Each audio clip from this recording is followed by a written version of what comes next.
All right. Well, I will just say this: best-selling author, political activist. She's a mommy, wife, hip hop artist, and she is definitely an author. I'm talking about Sister Soldier. Hey, baby, yes. Woo! How Peace, how you doing? How you doing? doing good, girl? And when you just went, how you doing? That's that New York girl. Yes, And I it is. actually want to take it back to New York. You're Bronx. I'm Brooklyn. And I really want to share your story from the beginning. You know, I was talking to my son and I was telling him I was going to spend some time with you. And he was like, Ma, who's Sister Soldier? I was like, that's okay, baby. You're going to learn today as your story is so amazing. Let's talk a little bit about New York and your first beginnings and how New York was for you growing up.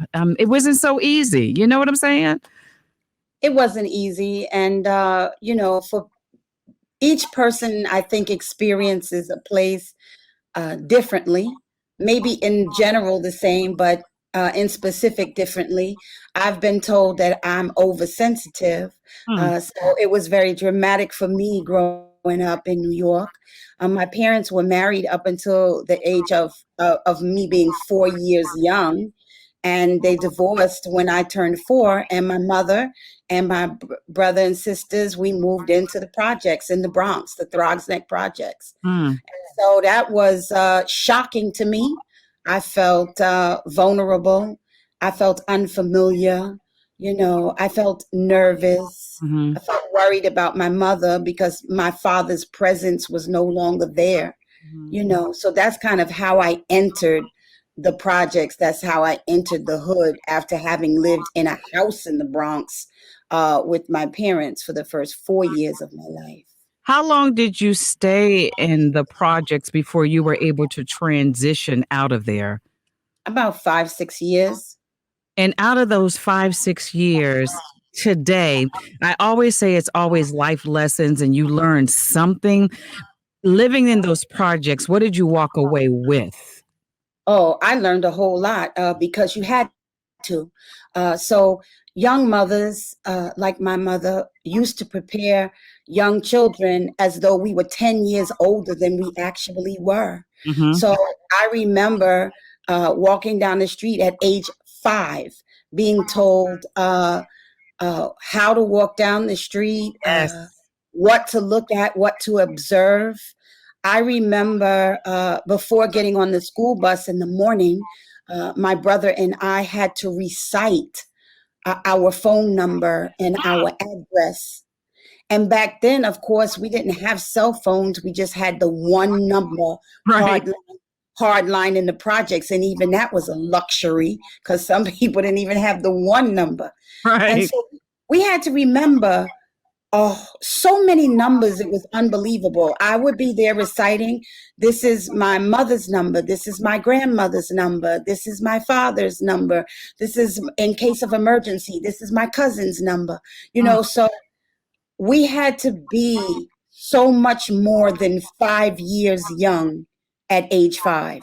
Girl, you gave me goosebumps because when you said remembering, you had to know how to cross the street Yes. both ways. Remember the phone numbers. We had keys to get into the house at 5. Yes.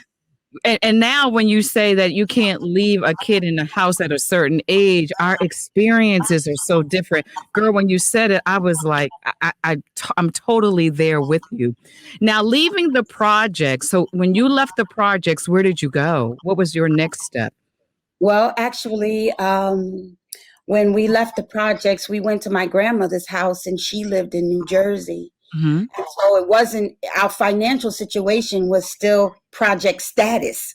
Hmm. But we moved in with my grandmother, which was an inconvenience to her, a house that she bought and lived in with my grandfather.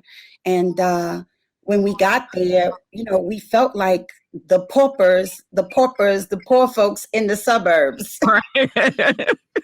And back then they had funny food stamps. So Wait a minute. instead of Wait. Let's talk about the food stamps and you had to rip it out the out the package. What did you call that? You had to tear the food stamps out, right? Exactly, but it was dramatic because first of all, we're at my grandmother's now, and this neighborhood is not the projects, it's not the underclass, it's not that neighborhood. It's a working lower middle class neighborhood. So most people didn't have food stamps, but we had food stamps. And Mm. I'm telling you, when you got to the cash register at the food market, they rang a bell. Ding ding ding ding.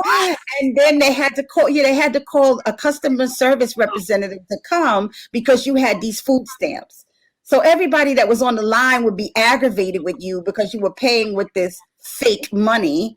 You know, it would be like a car accident, a dramatic scene. It was very humiliating.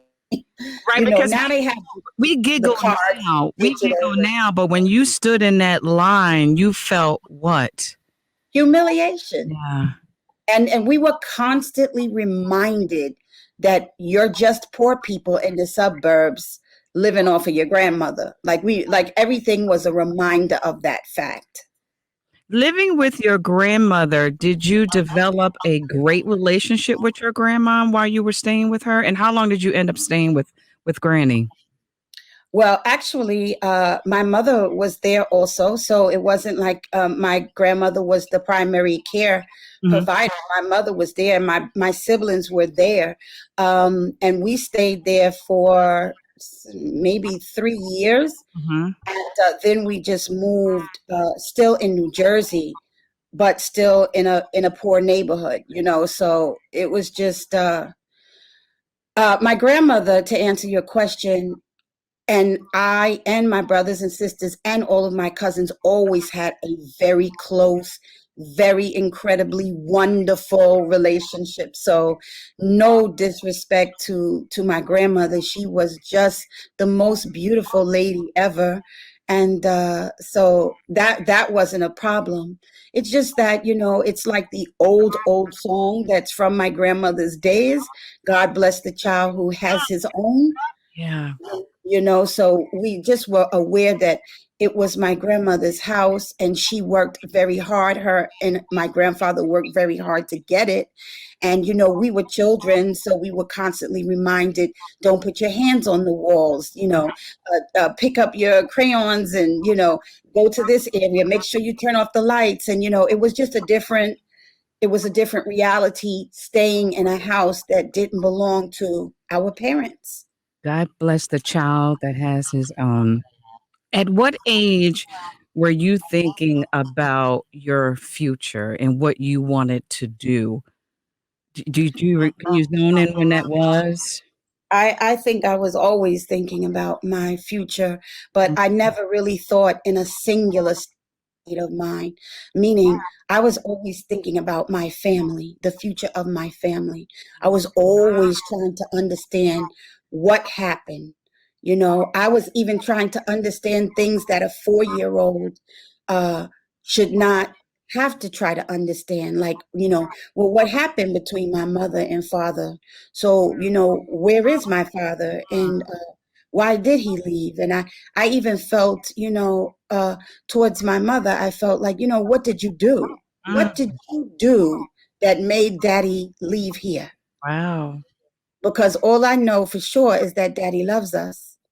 So what did you do? You And how did know, she respond to that? my mother, like many adults back in the day, used to tell us that children should stay in a child's place, Mhm. and that these questions that you're asking are adult matters. Mm, And as long as you are not an adult, you should not be asking about adult matters. right. So that was kind of the explanation that we got.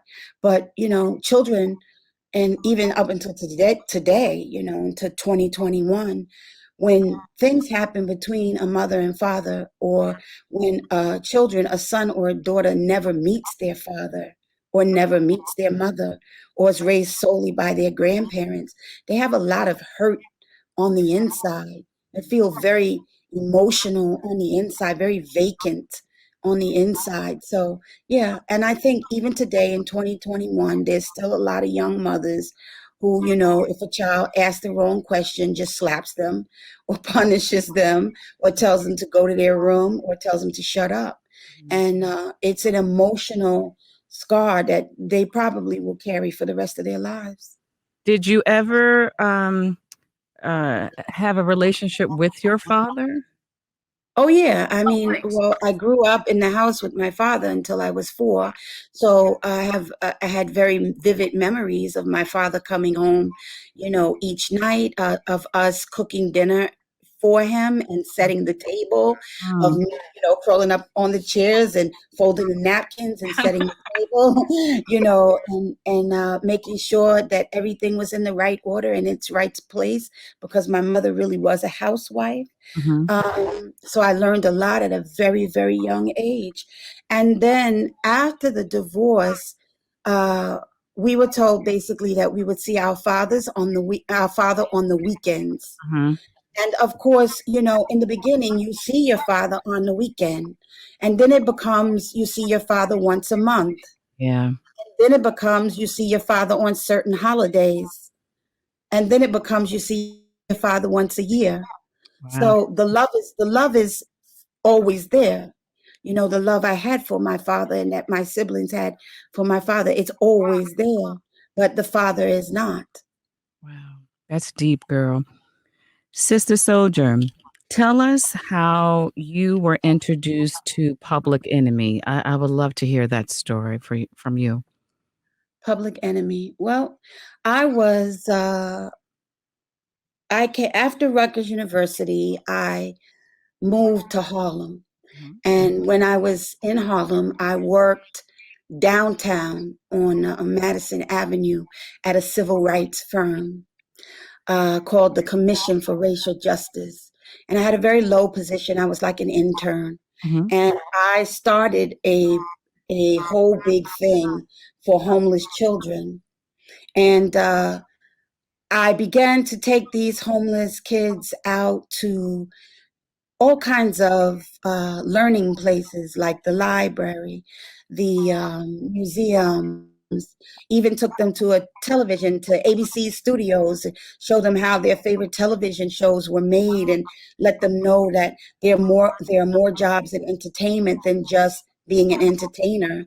Mhm. There are unions and camera positions and producers and all this kind of thing.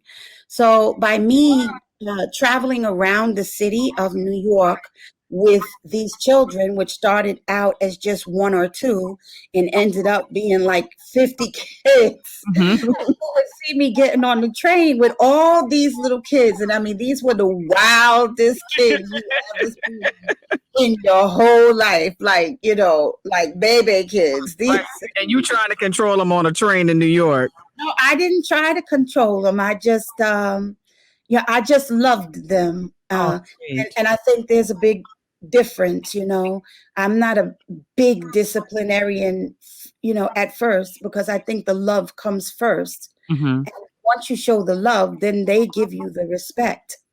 Because when you show them the love, it's the one thing the missing ingredient. Mhm.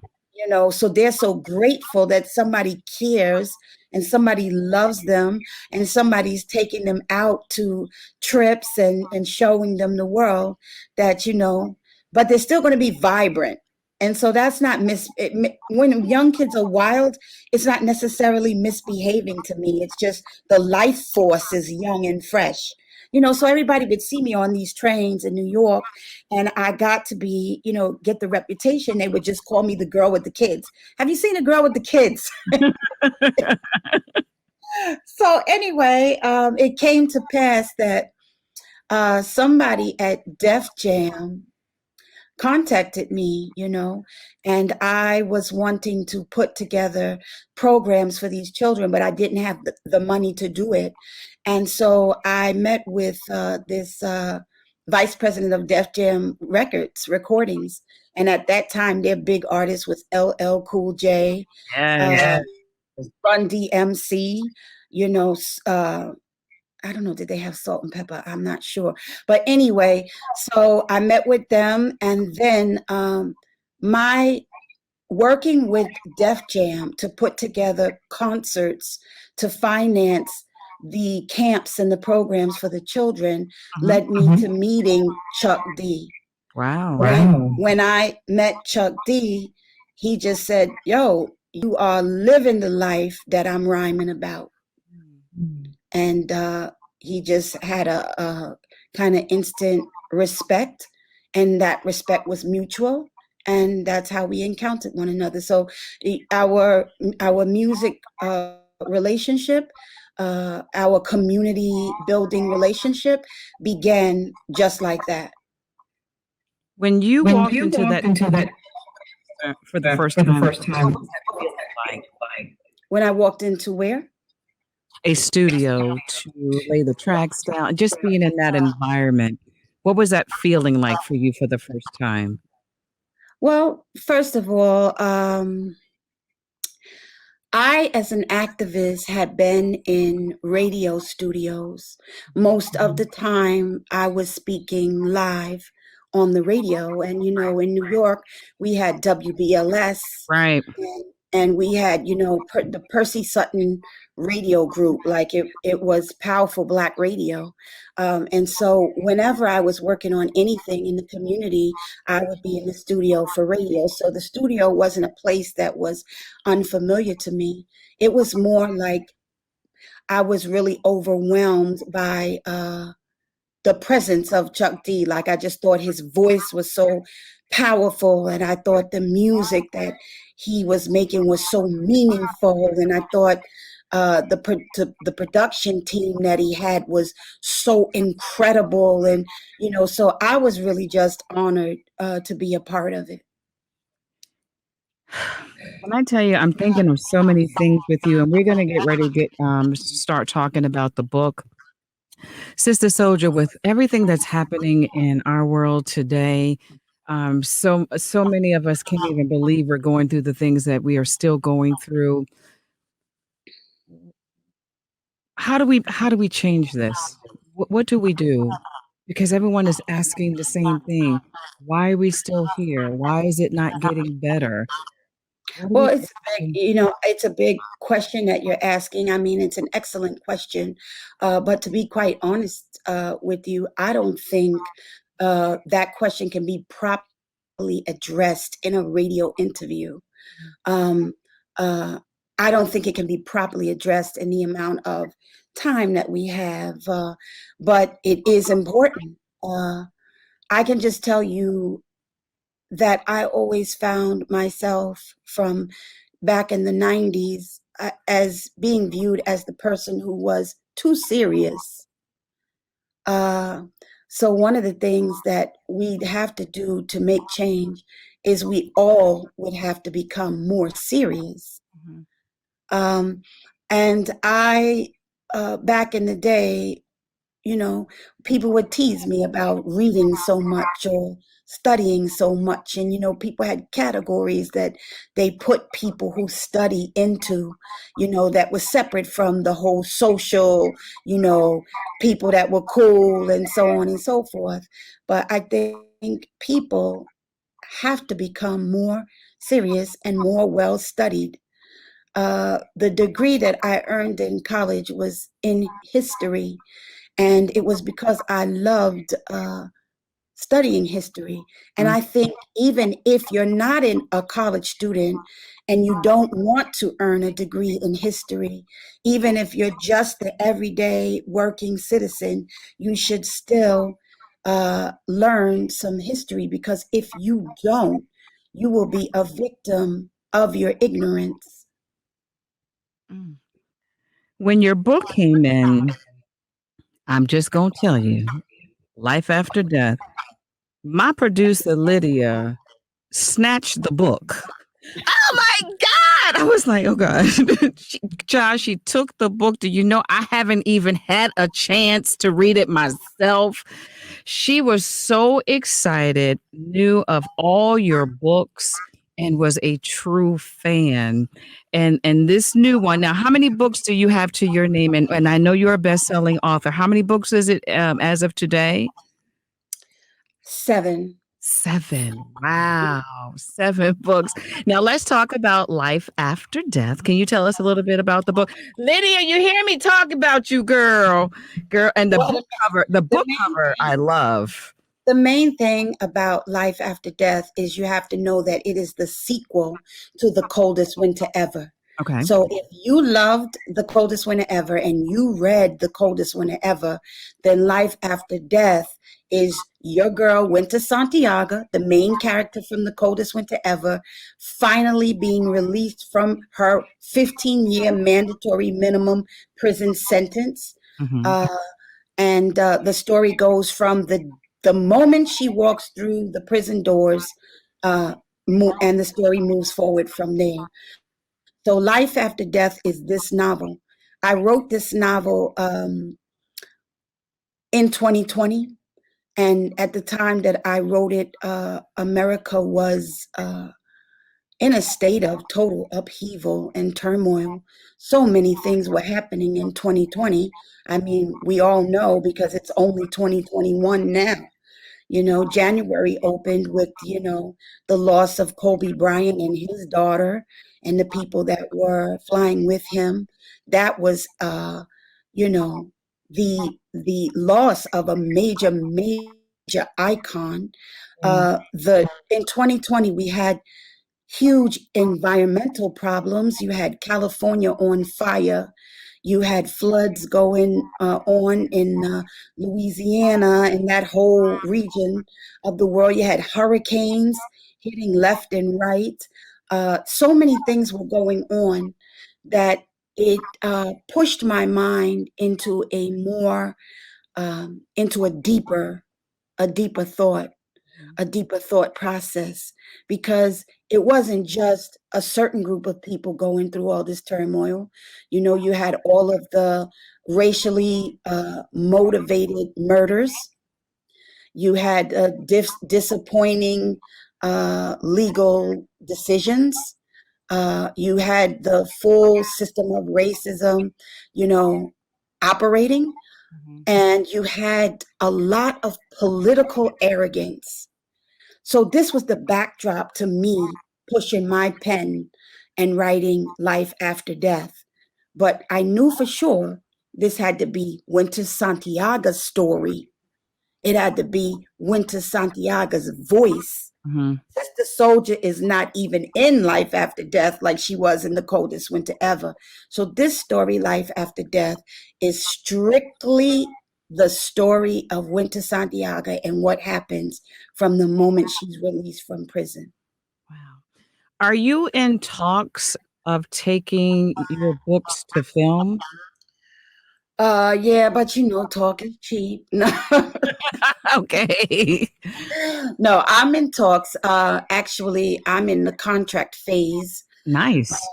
But I know that people are so sick of even hearing me mention it because it hasn't come into fruition yet. Mhm. The main thing that I can say is that the greatest art doesn't come quick and it doesn't come easy. When you look at, there are other films that took 15, 20 years to come to the screen, like a film like Dreamgirls. Mhm. It took them so long to bring that to the screen. There are other great films that took a very long time. I believe that Coldest Winter Ever is one of those films. When we finally get it on the screen, I hope everybody, comes out in full support of it and appreciates the fact that um, it took so long because it's not quick and it's not cheap. Sister Soldier, I would tell you with all these recent biopics, there should be a biopic on you. Are you in talks about that? Because your story, just your life story is just so amazing. And I know we would all love to sit there and watch that. Are you in conversations about something like that? Yeah, I um I would I would say so. I would say so. Um Okay.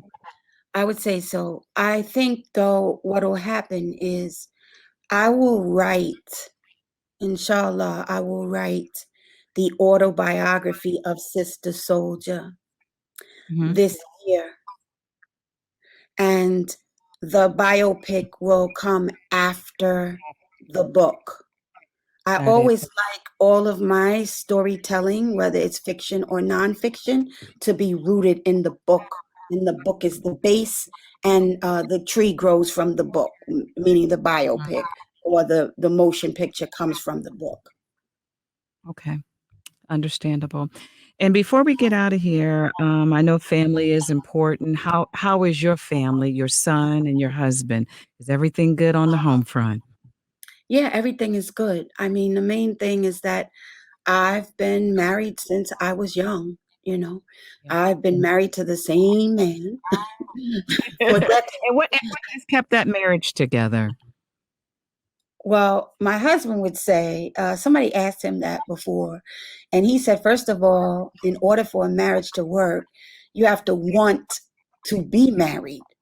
Mhm. You know, if you're a person who doesn't want to be married, uh, your marriage isn't going to work because you have to have the desire to have a marriage or be in a marriage format, even to hold it together. I would say what makes it work. Also, my husband would say that I'm the only woman that he would ever have married. Okay. If he never met me, he would have never married anyone. Okay. And he always says that the key to Souljah is that she's very reasonable. Mhm. That's the words he uses. I would say for me is that I think that marriage is a beautiful thing. It is a stabilizer. It's so much better than dating and waiting and guessing and sharing and doing all of this kind of casual thing that most people have as their lives today. Um, Marriage is a love and it is a friendship. It is a loyalty. It's a vulnerability and it's a strength. Yeah. And a husband should be a protection to his wife, and the wife should be a protection to her husband, both in different ways, you know, because one is masculinity and one is femininity. Wow. Before we leave, any last words that you want to leave with our listeners? I hope that every single person in the whole country gets the Life After Death novel and reads every single word on every single page for yourself. Don't be a person who reads reviews Mhm. instead of books. Mhm. That's lazy. Read the book, enjoy the book. It is funny, it is passionate, it of course is real. It's like real. It contains passion, sex, adventure, danger, everything that I normally write about, and it contains my oath as an author, which is anything that I publish. I'm giving you the top of my excellence, Mm. and you will not find a better book. You heard it from Sister Soldier. Everybody get that book, Life After Death. Hey, Sister Soldier, just want to let you know that I really love you and God bless you and your family, okay? Thank you so much, and God bless you and your son and your family. Thank you, love. Talk to you real soon, okay? Peace. Okay, bye bye.